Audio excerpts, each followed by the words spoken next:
Page number 5 question number 8।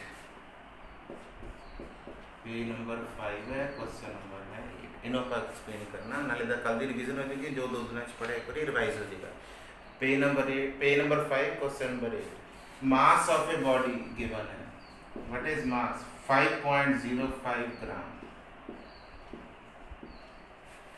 मास given है 5.05 ग्राम।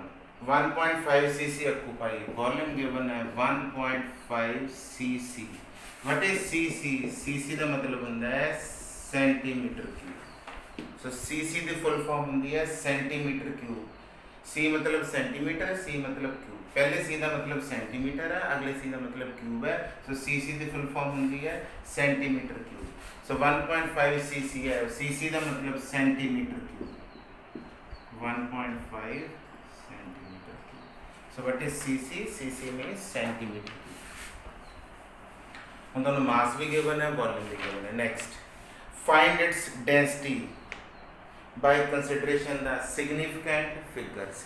यदि density find करो by considering the significant figures, मतलब डेंसिटी फाइंड करनी है सिग्निफिकेंट फिगर्स के अकॉर्डिंग, मतलब उन्होंने राउंड ऑफ करना। की करांगे देखो जी, व्हाट इज डेंसिटी ਤੁਹਾਨੂੰ ਕਰਵਾਇਆ ਹੈ डेफिनेशन डायमेंशन वाले चैप्टर ਚ ਕਰਵਾਤਾ ਸੀ। ਜਿਹੜੇ ਬੱਚੇ ਸਟਾਰਟਿੰਗ ਦੇ ਤੁਸੀਂ ਪੜ੍ਹ ਰਹੇ हैं डायमेंशन वाले चैप्टर ਕੀਤਾ ਸੀ। What is density? Density is defined as mass upon volume. Density की डेफिनेशन है मास अपॉन वॉल्यूम। करो फिल वैल्यू 5.05, वॉल्यूम कितना है 1.5। ठीक है, ए वाली वैल्यू इन्हें सॉल्व करके आया 3.366 ग्राम पर सेंटीमीटर क्यूब। मास का यूनिट हो गया ग्राम, वॉल्यूम हो गया सेंटीमीटर क्यूब, ऊपर जाके हो गया माइनस 3.366 ग्राम पर सेंटीमीटर क्यूब। ये तो आंसर है। डेंसिटी को सॉल्व करके आया, density mass upon volume, value fill की ध्यान आंसर आ गया। हम अगला पॉइंट ध्यान सुनो, हम राउंड ऑफ भी तक करना जो गल करवाया सी। एक केड़ा कंसेप्ट हो गया डिवीजन। कल मैं कैसी 4 प्रोसेस होंगे अलजेब्रा च, addition, subtraction, multiplication and division. So mass upon volume में केड़ा कंसेप्ट हो गया डिवीजन वाला, ये डिवीजन वाला पार्ट हो गया। तो तुहानू की क्या सी मिनिमम फिगर देखो उस तक राउंड ऑफ करना। मास कितनियां सिग्निफिकेंट फिगर्स है, मास दे विच कितनियां सिग्निफिकेंट फिगर्स है? 3 रूल्स आंदे कि भूल गए? ਹੁਣ ਜਦੋਂ ਡੈਸੀਮਲ ਲੱਗਾ ਹੈ ਤਾਂ 0 ਦੇਖੋ ਨਹੀਂ, ਲੇਕਿन ਆਪਾਂ ਇਸ ਕੀ ਦੇਖਣਾ ਲੈਫਟ ਔਰ ਰਾਈਟ ਤੇ ਕਿਹੜੇ ਡਿਜਿਟਸ ਹੈ? ਨॉन ਜ਼ੀਰੋ। ਇਹ ਤੁਹਾਨੂੰ ਦੋ ਦੇ ਨਹੀਂ ਕੁਝ ਕਰਵਾਇਆ, ਆਂਦਾ ਹੈ ਸਭ ਨੂੰ। ਲੈਫਟ ਤੇ ਨॉन ਜ਼ੀਰੋ, ਰਾਈਟ ਤੇ ਨॉन ਜ਼ੀਰੋ। ਜਿਹੜੀ 0 ਨॉन ਜ਼ੀਰੋ ਦੇ ਇਨ ਬਿਟਵੀਨ ਹੈ that is significant। the 0 which is between non zero digits that is also significant। so अभी significant है। कितनी फिगर सी 3 1.5। हाँ जी, इस कितनी significant फिगर्स है 2। मास कितने सिग्निफिकेंट फिगर है 3, वॉल्यूम्स कितने सिग्निफिकेंट फिगर है 2। सो कितने तक राउंड ऑफ करूंगे? मिनिमम फिगर कितनी है 3 के 2। इच फिगर 3 है, इच फिगर 2 है, मिनिमम फिगर कितनी है 2। सो 2 तक राउंड ऑफ करना, मतलब 3.3 ग्राम पर सेंटीमीटर क्यूब। सो कितने तक राउंड ऑफ करूंगे? Up to 2 figures. Minimum figure कितनी है 2, तो 2 तक राउंड ऑफ करना है इतने तक। हम कल वाले रूल रिवाइज हो चुका है। इतने तक राउंड ऑफ करना। अगला डिजिट केड़ा है 6, राउंड ऑफ कितना करना 3.3 तक। Next digit is 6। 6 5 तो ग्रेटर है, इट इज ग्रेटर देन 5, तो ये +1 करो, 3 + 1 4 आता answer. So on rounding off we get 3.4 gram per centimetre cube. इतना इजी है। एच कितनी फिगर है सी 4, पर एच कितनी है 3, एच कितनी है 2। सो मिनिमम कितनी है 2। मास फिगर है 3, वॉल्यूम फिगर है 2, मिनिमम 2 है, तो अपन 2 तक राउंड ऑफ करना 3.3 तक। नेक्स्ट डिजिट केड़ा है 6। 6 5 तो बड़ा है, इस करके एच नंबर की करना गल कराया सी raised by 1। So last digit नो एक प्लस कर दो, 3 सी 3 + 1 4। सो 3 का की बन गया 4, 3.4। ये तो आंसर है। On rounding off we get 3.4 gram per centimetre cube. एक क्वेश्चन है, समझे? एक और करो क्वेश्चन। कल मैं कल क्या सी पहले 2 नोट्स पढ़ लीजिए। हजे तो जो कुछ बच्चे इन्ने महान है कि नोट्स लेके भी नहीं गए, 2-4 ही है, बाकी तो सारे लै गए, पर वो भी लै जाया करो नोट्स। नोट्स थोड़े पढ़ने वास्ते ही है, जरूर फोन से अखा तक नहीं होंगी, नोट्स अपने लै जाया करो। ਹੁਣ ਪੜ੍ਹਨਾ ਤਾਂ ਮਜਬੂਰੀ ਆ ਫੋਨ ਦੇ ਉੱਪਰ, ਕਿਉਂਕਿ ਜੇ ਕਲਾਸਿਸ ਆਫਲਾਈਨ ਸਟਾਰਟ ਨਹੀਂ ਹੋਈਆਂ, ਤੋ ਨੋਟਸ ਤਾਂ ਤੁਹਾਡੇ ਹੈ, ਉਸ ਤੋਂ ਤੁਸੀਂ ਈਜ਼ੀਲੀ ਪੜ੍ਹ ਸਕਦੇ ਆ। ਸੋ ਪ੍ਰੈਕਟਿਸ ਦਾ ਨੋਟਸ ਵੀ ਈਜ਼ੀ ਹੋ ਜਾਏਗੀ। ਸੋ ਠੀਕ ਹੈ, ਮੇਰਾ ਕਹਿਣਾ ਮੰਨ ਲਈਓ। ਸੈਕਿੰਡ ਪੇਜ ਤੁਹਾਨੂੰ ਮੈਂ ਪੜ੍ਹਨ ਨੂੰ ਕਿਹਾ ਸੀ, ਮੈਂ ਕਿਹਾ ਸਾਰਾ ਕੰਪਲੀਟ ਹੋ ਗਿਆ। ਇਹ 'ਚ ਇੱਕ ਫੋਰਥ ਕੁਐਸਚਨ ਨੂੰ ਦੱਸ ਦਿੰਦਾ। Page number 2 question number 4, second page ਤੇ ਫੋਰਥ ਕੁਐਸਚਨ। ਸਟੇਟਮੈਂਟ ਕੀ ਹੈ? ਰੇਡੀਅਸ ਆਫ ਅਰਥ ਇਜ਼ 6.37 10 ਦੀ power 6 metre. Density of earth is, ਆ ਡੈਂਸਿਟੀ ਦਾ ਸਿੰਬਲ ਹੈ ਰੋ, ਤੁਹਾਨੂੰ ਕਿ ਦੱਸਿਆ ਡਾਈਮੈਂਸ਼ਨ ਦਿਖ ਰਿਹਾ ਹੈ ਸਾਰਾ। P ਨੂੰ ਮੋਲਡ ਕਰ ਦੋ, it is written as RHO pronounced as rho. P ਨੂੰ ਮੋਲਡ ਕਰ ਦੋ, ਇਹਨੂੰ ਕੀ ਪ੍ਰੋਨਾਂਸੀਏਟ ਕਰਦੇ ਆ? ਰੋ। P ਨੂੰ ਮੋਲਡ ਕਰੋ, ਇਹਨੂੰ ਪ੍ਰੋਨਾਂਸੀਏਟ ਕਰਦੇ ਆ ਰੋ, ਲੇਕਿਨ ਲਿਖਦੇ ਕੀ ਹੈ? ਰੋ, RHO। It is the symbol for density. Density कितनी given है? 5.517 into 10 the power 3 kilogram per meter. Earth the radius given है, Earth the density given है. Calculate the mass of Earth up to correct significant figures. Calculate the mass of Earth up to correct significant figures. Earth the mass करना है। Second page पे fourth question है, earth द radius given है, earth द density given है, find the mass of earth. Earth द mass करना है up to correct significant figures. की करोगे? डेंसिटी दी डेफिनेशन होती हुने कराया numerical. Density is defined as mass upon volume. So what is mass? Volume into density.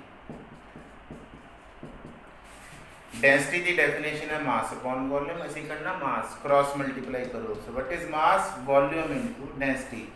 Earth एक स्फीयर है, Earth is a sphere. Sphere का वॉल्यूम ਹੁੰਦਾ ਹੈ 4/3 पाई r। अर्थ एक स्फीयर है, स्फीयर का वॉल्यूम ਹੁੰਦਾ है 4/3 पाई r।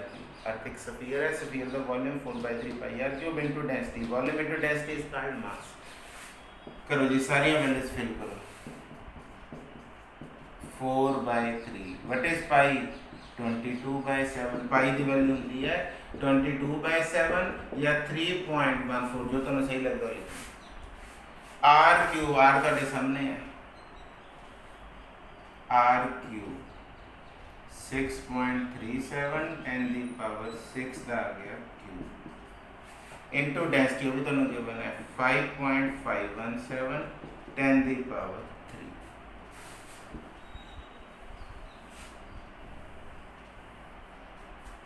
रेडियस गिवन है, डेंसिटी गिवन है, मास फाइंड करना है। Density is defined as mass upon volume, cross multiply mass volume into density. What is volume? 4/3 pi r cube, क्योंकि अर्थ एक स्फीयर है, स्फीयर का वॉल्यूम ਹੁੰਦਾ है 4/3 पाई r क्यूब।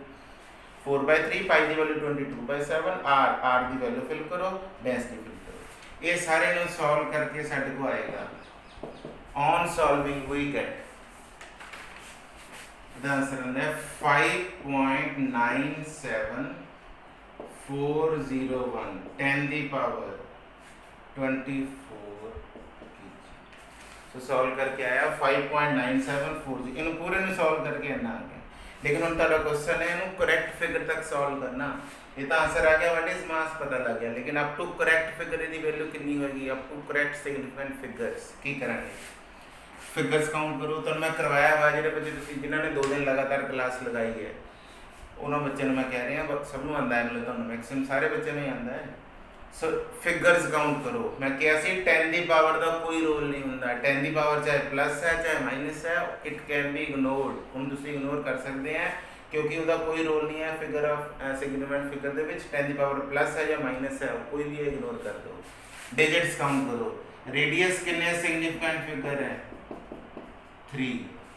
डेंसिटी कितने सिग्निफिकेंट फिगर है? 4। देखो 10 की पावर का कोई रोल नहीं है। 1 2 3 कितने फिगर है? 3। एच भी 10 की पावर का कोई रोल नहीं। 1 2 3 4। एच रेडियस कितने फिगर है? 3। डेंसिटी कितने हैं? 4। सो मिनिमम कितने हैं? 4 के 3 मिनिमम 3 है। सो कितने तक राउंड ऑफ करेंगे? Up to 3 figures. 3 फिगर का मतलब है 5.97। 3 फिगर का मतलब है 5.97। हम अगे वैल्यू सी 401। ਹੁਣ 5.97 ਇਹਦੇ ਚ 4 ਫਿਗਰ ਹੈ, ਇਹਦੇ ਚ 3 ਫਿਗਰ ਹੈ, ਤਾਂ ਆਪਾਂ ਕਿੱਥੇ ਰਾਉਂਡ ਆਫ ਕਰਨਾ 3 ਫਿਗਰ ਤੱਕ। ਮਿਨੀਮਮ 3 ਹੈ ਤਾਂ 3 ਤੱਕ ਹੀ ਕਰਾਂਗੇ। Next digit is 4।